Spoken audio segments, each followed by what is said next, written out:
This is the harsh reality of our world today. I said before that the world is changing in ways that will disadvantage small open economies like Singapore. Some had previously questioned this assessment, but the recent Liberation Day announcement by the US leaves no room for doubt. It marks a seismic change in the global order. The era of rules-based globalization and free trade is over. We are entering a new phase, one that is more arbitrary, protectionist, and dangerous. For decades, the US was the bedrock for the free market economies of the world. It championed free trade and led efforts to build a multilateral trading system, anchored by clear rules and norms where countries could achieve win-win benefits through trade. This WTO system brought unprecedented stability and prosperity to the world and to the US itself. To be clear, the system is not perfect. Singapore and many others have long called for reform to update the rules and to make the system better. But what the US is doing now is not reform. It is abandoning the entire system it had created. Its new approach of reciprocal tariffs, country by country, is a complete rejection of the WTO framework. The US has placed Singapore in the lowest base tier with a tariff of 10%. So the direct impact on us may be limited for now, but there are wider and more profound consequences. If other countries adopt the same approach as the US, abandoning the WTO and trading only on their own preferred terms, country by country, it will spell trouble for all nations, especially small ones like Singapore.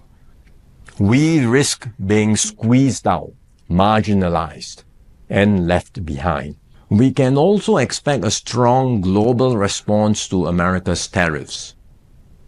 Singapore has decided not to impose retaliatory tariffs, but other countries may not exercise the same restraint. The likelihood of a full-blown global trade war is growing. The impact of the higher tariffs plus the uncertainty of what other countries may do next will weigh heavily on the global economy.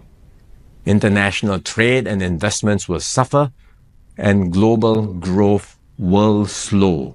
Singapore will take a bigger hit than others because of our heavy reliance on trade. The last time the world experienced something like this was in the 1930s. Trade wars escalated into armed conflict and eventually the Second World War. No one can say how the current situation will unfold in the coming months or years. But we must be clear-eyed about the dangers that are building up in the world.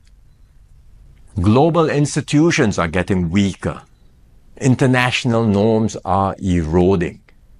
More and more countries will act based on narrow self-interest and use force or pressure to get their way. This is the harsh reality of our world today. We will stay vigilant. We will build up our capabilities. We will strengthen our network of partnerships with like-minded countries. We are more ready than many other countries with our reserves, our cohesion, and our resolve. But we must brace ourselves for more shocks to come. The global calm and stability we once knew will not return anytime soon. We cannot expect that the rules which protected small states will still hold. I'm sharing this with you so that we can all be mentally prepared, so that we will not be caught off guard. Let us not be lulled into complacency. The risks are real and the stakes are high. The road ahead will be harder. But if we stay resolute and united, Singapore will continue to hold its own in this troubled